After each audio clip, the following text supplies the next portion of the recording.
सैकड़ों लोग ही थे वहां तो जिन्होंने सिर्फ नमक उठा के और अंग्रेजी राज को हिला दिया था। आज जो कलकत्ता में शुरुआत हुई है वो सिर्फ नरेंद्र मोदी के राज को नहीं, उस राज को कठपुतली की तरह नचाने वाले जो कॉरपोरेट हैं उन सबको चुनौती देगा, उनकी बुनियाद को हिलाने की शुरुआत करेगा।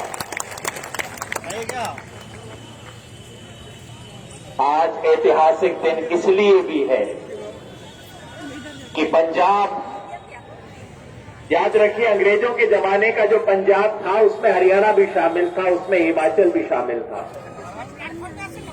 कि पंजाब और बंगाल का संगम जिसने इस देश के राष्ट्रीय आंदोलन को दिशा दी, वही संगम आज फिर हम इस मंच पे देख रहे हैं, यहां कोलकाता में देख रहे हैं, इसलिए भी एक ऐतिहासिक दिन है। आज हम सिर्फ और सिर्फ एक अपील लेके आए बंगाल की जनता से, बंगाल के वोटर से, बस एक अपील करने आए हैं, बीजेपी को सजा दो, बीजेपी को शिक्षा दो, बीजेपी को ऐसी सीख दो जो बीजेपी भी ना भूले और आगे से कोई गद्दी कुर्सी पे बैठे तो वो भी ना भूले इस बात को कि किसानों से पंगा नहीं लेना। क्यों? क्योंकि इस सरकार ने हिमाकत की है वो 3 कानून लाने की, जिसके बारे में हमारे सीनियर नेता बलबीर सिंह राजेवाल जी बोल चुके हैं और मुझे नहीं लगता इस मंच से अब किसी को उस बातों को दोहराने की जरूरत है।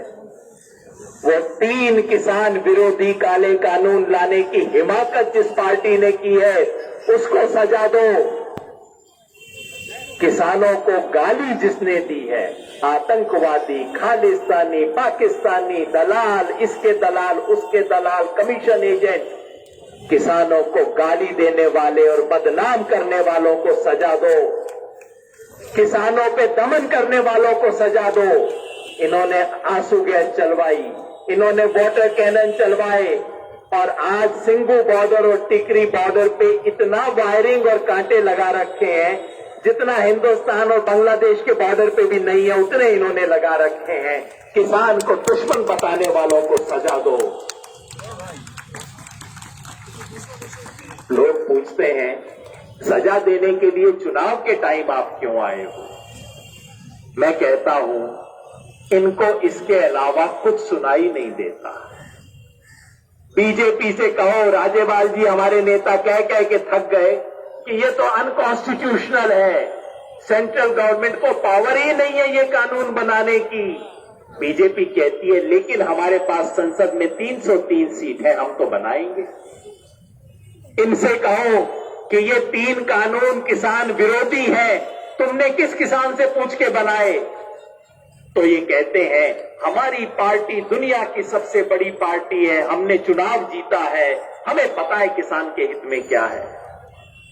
इनसे कहो कि 100 दिन से ज्यादा किसान बैठे हुए हैं सर्दी में, गर्मी में, बारिश में, जरा उसे देख तो लो। ये कहते हैं हमें देखने की जरूरत नहीं, हम गुजरात में चुनाव जीत चुके हैं। तो ये सिर्फ और सिर्फ चुनाव की भाषा समझते हैं।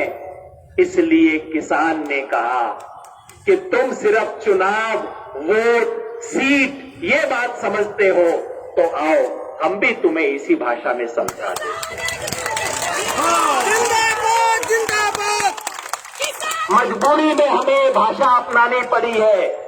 हमारी कोई कैंडिडेट नहीं है, हमारी कोई पार्टी नहीं है, हम किसी पार्टी के लिए वोट मांगने नहीं आए हैं, सिर्फ एक बात कहने आए हैं। इन्हें सच झूठ की भाषा समझ नहीं आती, नैतिकता की भाषा समझ नहीं आती, दया और इंसानियत की भाषा समझ नहीं आती, इनको सिर्फ वोट की भाषा समझ आती है। इसलिए हम वोट की चोट देने यहाँ पे आए हैं और कोई हमारा मकसद नहीं है और कोई पर्पज नहीं है।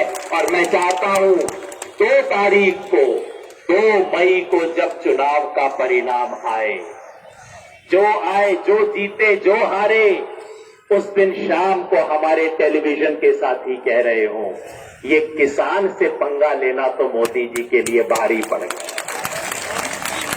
ये करना, ये संदेश देना आज बंगाल के किसान के हाथ में है। तो मैं आप सबके माध्यम से बंगाल के किसान को कहना चाहता हूं, हमने एक चिट्ठी बना के भेजी है बंगाल के किसान के लिए। वो चिट्ठी गांव गांव में पहुंचाना हमारे बस की तो बात नहीं है, लेकिन जिसको भी चिट्ठी मिले वो आगे पहुंचाए, वो कोने कोने तक पहुंचाए और बंगाल का किसान इनसे हर गांव में सवाल पूछे, तुम्हारी हिम्मत कैसे हुई किसान के साथ पंगा लेने की। और अगर ये हो गया तो मैं नहीं जानता कौन पार्टी जीतेगी, कौन हारेगी, लेकिन किसान जीतेगा इस देश में, यही हमें चाहिए। तो मिलके बोलिए किसान एकता।